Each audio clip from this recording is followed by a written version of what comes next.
Welcome back, my friends. We continue last week's idea. Today, our idea revolves around programming to restart the computer under the name of another user.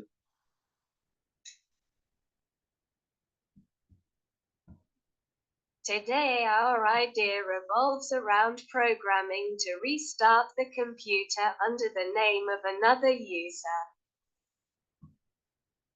I hope these lines of code will be useful to you. I hope these lines of code will be useful to you.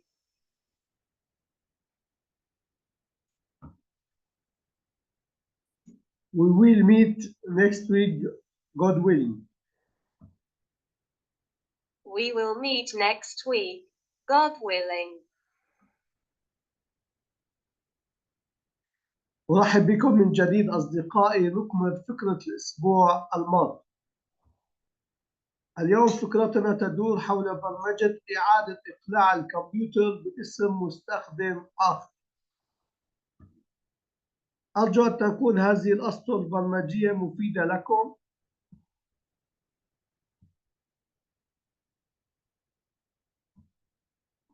نلتقي في الأسبوع القادم إن شاء الله.